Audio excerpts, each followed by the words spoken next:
애굽에서 이 유다를 침공해서 이 여호아스를 잡아가는 겁니다. 그리고 여호아스 대신에 그 동생 여호야킴, 발음하기가 조금 그런데 여호야킴이라고 하는 그 동생을 왕으로 세우게 되는 거예요. 그런데 이 여호야킴이 왕이 되고 난 뒤에 그가 생각을 했어요. 형은 이 애굽에 잘못 보여서 결국은 잡혀가고, 그리고 내가 왕이 됐으니까 나는 이 애굽에 잘 보이면 왕권을 유지하게 되고, 그리고 내 힘을 키울 수 있다라고 하는 그런 생각을 가지고 백성들로부터 세금을 착취하기 시작을 하는 거예요. 그러니 가뜩 힘든 백성들이 세금으로 다 거두어 가니까 얼마나 살기가 힘들고 어렵습니까? 그러면서 그 거두어 들인 것을 가지고 무엇에 썼느냐고 하면 애굽에 뇌물로 바치기 시작을 하는 거예요. 백성들의 아픔과 백성들의 고난은 전혀 아랑곳하지 않고 자기의 권력만 유지하려고 했던 것이 여호야킴의 모습이에요. 자, 이런 모습을 누가 바라보고 있는 거냐? 지금 하박국 선지자가 바라보고 있는 거예요. 그러니 백성들의 아픔과 그 고난을 바라보면서 하나님, 언제까지입니까? 이런 고난이 언제까지 지속돼야 됩니까? 정말 하나님이 살아계시다고 하면 왜 이 왕을 그대로 내버려 두고 그러면서 하나님 앞에 탄식하면서 기도하는 거예요. 그런데 하나님의 응답은 뭐냐? 하박국 선지자가 깨달은 것이 뭐냐? 오늘 본문 2절에 보니까 그렇게 말씀을 하고 있어요. 우리 한번 같이 읽어보세요. 읽습니다. 시작. 여호와여, 내가 주께 대한 소문을 듣고 놀랐나이다. 여호와여, 주는 주의 일을 이 수년 내에 부응하게 하옵소서. 이 수년 내에 나타내시옵소서. 진노 중에라도 긍휼을 잊지 마옵소서. 여러분, 이 하박국 선지자는 이 고난과 이 아픔이 지금 이 여호야킴의 잘못된 통치로 인한 결과인 줄만 알았어요. 그런데 그가 깨달은 것은 뭐냐고 하면 누구를 향한 원망이 아니라 하나님의 부흥의 역사가 일어나야 된다는 거예요.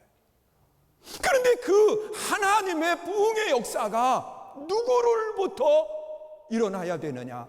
나로부터 이루어져야 됨을 말씀하고 있는 거예요.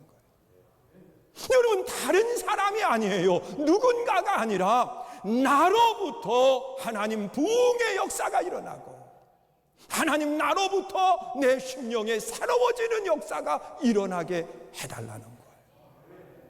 여러분, 내가 변하면 다 변하게 돼 있어요. 여러분, 우리는 살면서 때로는 누구 때문이라고 하는 이야기를 많이 하고 있습니다. 그런데 우리 한번 잘 생각해 보세요. 하나님이 원하시는 것은 그게 아니었다는 거예요. 여러분, 누가복음 15장에 보면 탕자의 이야기가 있습니다. 어느 날 그 아버지에게 두 아들이 있는데 두 번째 아들, 그가 아버지를 찾아와서 하는 이야기가 내 분깃을 달라는 거예요. 그러면 이 분깃을 가지고 내가 장사를 해서 좀 아버지보다 나은 인생을 살겠습니다. 그러면서 이야기할 때 아버지가 보니까 그 아들에게 그 분깃을 미리 주었다가는 안 되겠는 거예요. 그래서 막았겠지요. 그러나 이 아들이 포기하지 않고 계속해서 이야기하니까 아버지가 아들에게 그 분깃을 나누어 주었습니다. 그리고 이 아들은 그것을 가지고 장사하면서 많은 것을 남길 줄 알았는데 주변의 사람들이 그대로 내버려 두나요? 돈 가진 사람을 말이에요. 그래서 그를 이용해서 무언가 하려고 하면서 다 빼앗아간 겁니다. 모든 것을 다 잃어버렸어요. 그리고 돼지가 먹는 쥐엄나무 열매를 먹으면서 세상 말로 연명하는 겁니다. 그러면 우리 한번 생각해 보세요. 이 정도 환경이 되었으면 분명히 원망해야 될 대상들이 많이 있습니다. 그런데 사람이 어려운 일을 만나고 나면 제일 먼저 누구를 원망하느냐고 하면 부모 원망하는 거예요. 아니, 아버지가 말렸어야 되는데 그때 한 번만 더 말렸으면 내가 이런 결과까지 내려가지 않았지 않느냐고, 그러면서 분명히 아버지를 원망할 수도 있어요. 여러분, 사람이 어떤 안 좋은 일이 생기면 조상 탓한다고 그러잖아요. 한 번만 더 붙들어줬으면 내가 이 지경까지 가지 않았을 텐데, 부모 원망할 수 있어요. 그리고 또한 그 주변에 있던 그 친구들 원망할 수 있지요. 생각해 보세요. 아니, 도와주는 것처럼 하더니 다 이용해서 모든 걸 다 빼앗아 갔다고, 그러면서 얼마든지 원망할 수 있어요. 그런데 그가 새로운 삶으로 부흥의 길로 들어설 수 있었던 이유는 어디에 있느냐고 하면, 그때 원망을 다른 사람을 본 것이 아니라 자기를 본 거예요. 내가 여기서 줄여 죽는구나. 내 아버지 집에는 먹을 양식도 많고 하인도 많이 있는데 하인들도 이 배고픔 때문에 고통하지 않는데, 그러면서 원망의 대상을 본 것이 아니라 자기를 바라보면서 아버지 품으로 돌아가는 거예요. 그런데 놀라운 결과가 그를 기다리고 있어요. 하인의 한 사람으로 자기는 돌아갔지만 아버지는 그를 죽었다 살아온 아들로 그를 높여주시고, 그리고 새로운 부흥의 아름다운 대열에 참여하게 하시는 모습을 찾아보게 돼요. 여러분, 우리가 힘들지요, 어렵지요. 여러분, 지금만큼 우리가 살면서 어려울 때가 언제 있습니까? 저도 한 주간 휴가를 보내면서 제가 잘 모르니까 우리 큰아이가 코로나 때문에 격리를 하고 있어요. 이제 내일이 모레면 이제 끝나는데, 그 지방 목사님 가운데 한 분이 코로나에 걸려서 함께 있었다고 하는 저기로 그 지방 목사님들이 다 격리를 지금 하고 있는 거예요. 그래서 내가 이제 휴가를 떠나면서 그랬어요. 집에 그냥 있으면 뭐 하겠냐? 우리 가는 그곳에 방이라도 잡아라. 그러면서 이제 방을 좀 구해놓으라고 이야기를 했더니요, 한 곳의 호텔에다가 방을 예약을 해놨는데 얼마나 괜찮은지 몰라요. 근데 그 방값이 23,000원. 그 좋은 곳이 사람이 가지를 않으니까 그냥 다운돼가지고, 그래서 제가 거기 들어가서요, 얼마나 좋았는지 몰라요. 지금 이래요. 이것이 지금 우리가 살고 있는 그 모습인 거예요. 이런 고난의 때, 이런 어려운 그러한 환경 속에 우리가 삶을 살아가면서 우리 또한 원망의 대상이 없겠느냐는 거예요. 아니, 중국 우한 그 사람들 그냥 생겼을 때 그 의사가 말할 때 그 의사를 고난 속에 넣지 말고 말 듣고 그냥 격리시켜서 거기서 끝냈으면 여기까지 오지 않았을 것 아니냐.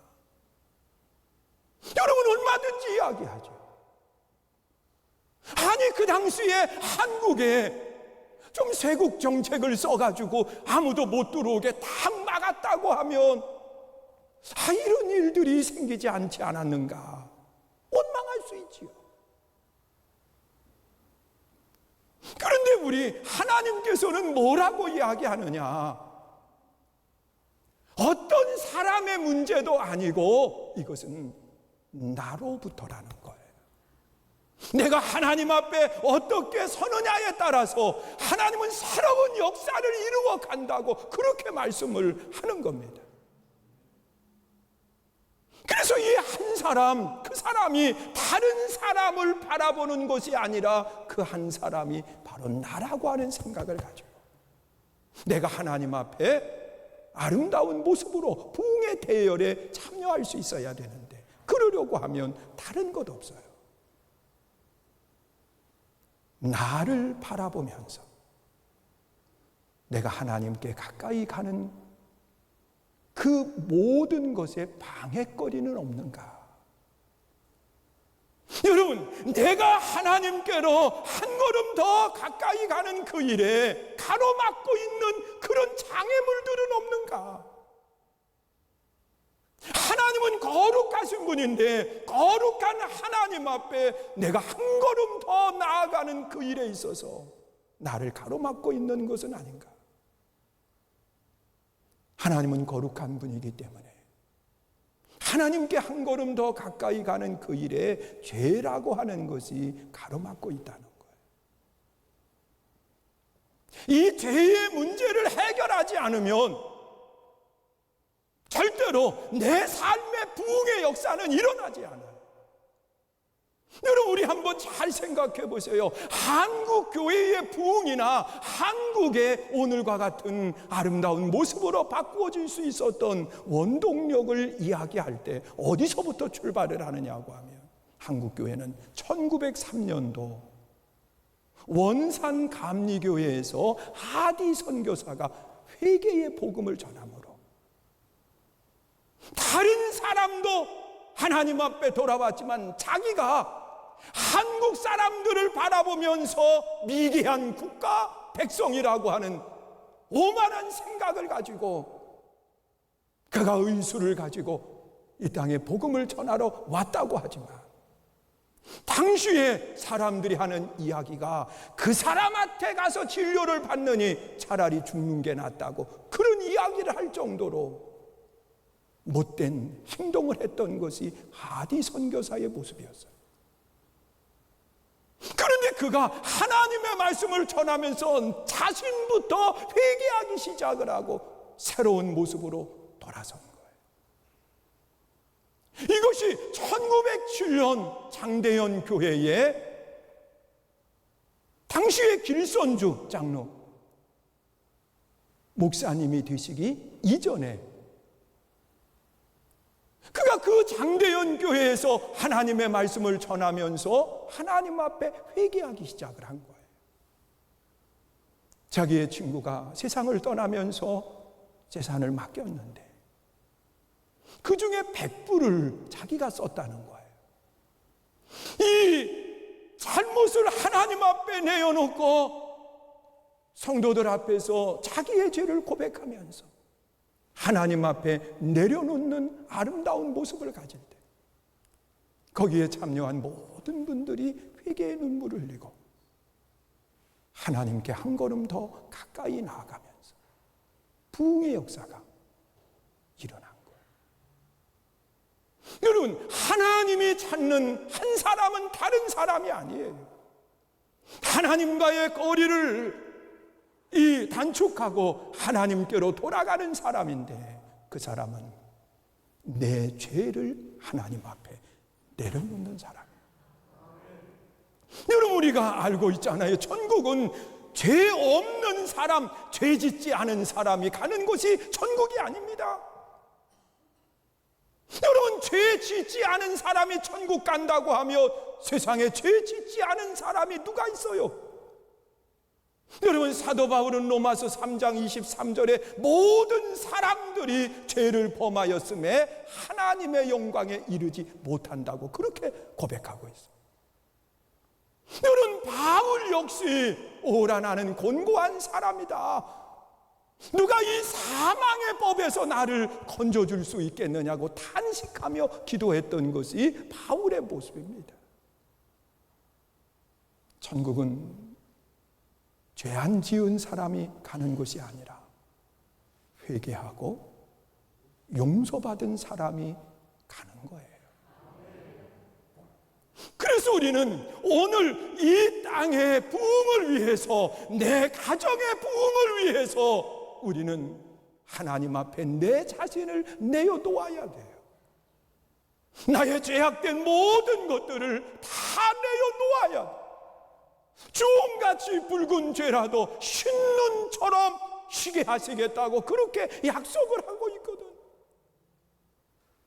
여러분, 내 중심에 있는 모든 것들을 내려놓지 않으면 안 돼요. 여러분, 이스라엘 백성들이 이 광야 40년의 세월을 지나고 가나안 땅에 드디어 입성을 했는데,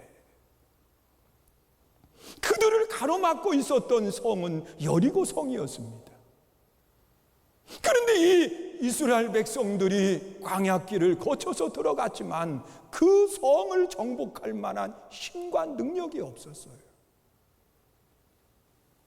그랬을 때에 여호수아가 하나님의 음성을 듣습니다. 여리고 성을 정복하는 비결을 하나님이 말씀하신 거예요. 하루에 그 성을 한 바퀴씩 돌아라. 그리고 마지막 1회째 되는 날은 7바퀴를 돌고 그 성을 향하여 진격하라는 겁니다.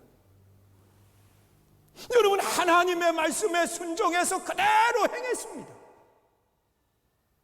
그런데 놀라운 결과가 일어났는데 여리고 성이 무너지고 그 성을 정복하는 기적의 역사가 일어난 거예요. 그리고 두 번째 성을 바라보니까 이 여리고 성과는 비교도 안 되는 그러한 조그만 성이에요. 아이 성이에요. 그래서 여호수아는 백성들과 의논을 하면서 생각을 한 거예요. 다 보낼 필요도 없다. 그래서 3,000명을 뽑아서 이 아이 성 전투에 들여보냈어요. 근데 패한 거예요. 그리고 사랑하는 동료 36명이 죽음을 당해요. 그리고 난 뒤에 하나님은 그 패배의 원인을 한 사람의 죄로 인한 것이라고 말씀하는 거예요. 그러면서 죄배를 뽑아서 누가 걸리게 되느냐고 하면 아간이 걸리게 되고, 아간의 죄로 인해서 하나님은 그 백성 전체를 벌하는 모습을 우리가 찾아보게 돼요. 사랑하는 성도 여러분, 그 아간 한 사람이 오늘 나는 아닌지, 회개해야 될 그 한 사람이 나는 아닌지 한번 돌아봐야 돼. 여러분, 누구를 향한 원망도, 누구를 향한 불평도 아니라 우리가 이 고난 속에 나를 바라보면서 정말 하나님 앞에 내가 바로 서 있는가 바라보면서 내려놓아야 될 모든 죄들을 내려놓고, 그리고 하나님께로 한 걸음 더 가까이 나아가는 믿음의 아름다운 성도 되시기를 주의 이름으로 축원합니다. 그리고 또한 하나님께 한 걸음 더 가까이 나아갔으면 그 다음에는 하나님이 주시는 부흥의 힘을 가져야 되는 것. 여러분, 힘이 있을 때에 우리는 부흥의 역사에 함께 참여하게 되고, 힘이 있을 때에 우리는 일하는 아름다운 모습을 갖게 되는 거예요. 여러분, 예수님의 제자들의 모습을 보세요. 예수님이 함께 계실 때 그들은 무한한 힘을 가지고 있었습니다. 어떤 문제를 만나든 두려워하지 않았습니다. 왜냐하고 하면 함께 계시는 예수님께서 모든 것을 해결하시기 때문에 그렇습니다. 여러분, 병든 자가 와도 상관이 없습니다. 예수님께서 그 모든 일들을 해결하시기 때문에 그렇습니다. 한 번은 예수님이 제자들과 함께 한적한 곳을 찾아서 쉬려고 했습니다. 그런데 어떻게 알았는지 장정만 5,000명, 어린아이, 여인들 다 합치면 10,000명이 넘는 사람들이 모이게 된 거예요. 예수님은 그들을 돌려보내지 않고 그들의 문제를 해결해 주시는 시간을 갖게 되는데 저녁이 됐어요. 예수님은 빌립이라고 하는 제자를 불러서 이야기하는 겁니다. 이들에게 먹을 것을 주어라. 그랬더니 빌립이 하는 이야기가, 예수님, 상황 파악 좀 하세요. 우리에게는 그만한 힘이 없어요. 돈이 없는데 무슨 이들에게 먹을 것을 주냐고. 이들에게 먹을 것을 주는 걸 계산해 보면 아무리 없어도 200데나리온은 있어야 됩니다. 5만 원씩 잡으면 1000만 원의 돈을 이야기하는 거예요. 그 돈이 있다 할지라도 음식을 해올 수 있는 힘이 없습니다. 그러면서 이 빌립은 불가능한 것을 이야기하고 있어요. 그런데 그 말을 듣고 있던 안드레라고 하는 제자가 어린아이가 가지고 온 보리떡 5개, 물고기 2마리를 예수님께 들고 오는 거예요. 그리고 이것을 가지고 주님 하시지요. 예수님께서는 그 무리들을 그룹을 지어 앉게 합니다. 100명, 50명 그룹을 지어서 앉는. 그들을 앉혀놓고 난 뒤에 떡을 가지고 축사하시고 물고기를 가지고 축사하신 뒤에 떼어 나누어 주라고 이야기해요. 그 말을 들은 제자들이 그걸 가지고 떼어 나누어 줄 때 놀라운 기적의 역사가 일어난 거예요. 그들이 먹고 12바구니를 거두어 드리는 아름다운 역사가 일어났어요. 여러분, 나는 힘이 없지만 함께 계신 예수님이 힘 있는 분이라는 거예요. 그분이 함께 계실 때에 어떤 것도 두렵지 않았어요. 그런데 예수님이 십자가에 달려 죽으신 뒤 3일 만에 부활하시고, 부활하신 예수님이 제자들과 함께 40일을 계시는데 마지막 승천하시기 전에 제자들과 함께 대화를 나누는 겁니다. 그러면서 거기에서 힘에 대한 이야기를 하시는 거예요. 내가 떠나가는 것이 너희에게 복이다. 내가 가면 성령께서 오시는데 성령께서 생각나게 하시고 성령께서 가르치시고 그리고 성령께서 능력을 행하신다는 거예요.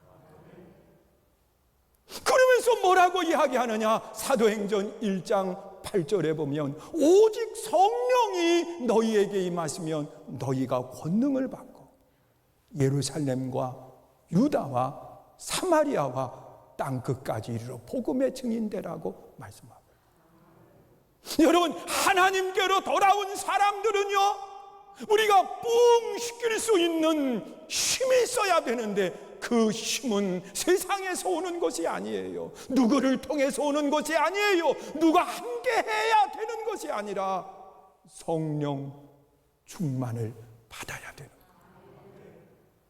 여러분, 성령 충만함을 받을 때에 우리는 상상할 수 없는 놀라운 힘 있는 하나님의 사람으로 바꾸어지고 그 힘을 가지고 우리는 변화시키는 역사가 일어나는 거예요. 여러분, 베드로 나약한 사람이에요. 예수님을 3번씩이나 부인하고 떠났던 사람이에요. 그러나 그 베드로가 성령의 충만함을 받았을 때 그는 담대히 복음을 전했고 그 복음을 듣는 사람들이 어찌할꼬 회개하면서 하나님 앞에 돌이키는데 3,000명, 4,000명이 회개하고 하나님께 돌아오는 기적의 역사가 일어난 거예요. 여러분, 감리교회 장수자 요한 웨슬러 목사님도요, 이 조지아주로 복음을 전하러 선교사로 나갔다가 실패하고 돌아온 사람이에요. 그런 나약한 사람이 올더스 게이트, 모라비안 교도들이 예비하는 그곳에 참여했다가 성령의 뜨거움을 체험하게 돼요. 그리고 난 뒤에 그는 세계는 나의 교구라고 하면서 그 조그마한 체구를 가지고 하나님의 부름을 받기 88세의 부름을 받는데 그때까지 그는 세계에 복음을 전하는 아름다운 일꾼으로 서게 되는 거예요. 여러분, 오늘 하나님이 원하시는 한 사람은 누구냐? 하나님께 돌이킨 사람이에요. 하나님이 세우시는 한 사람은 누구냐?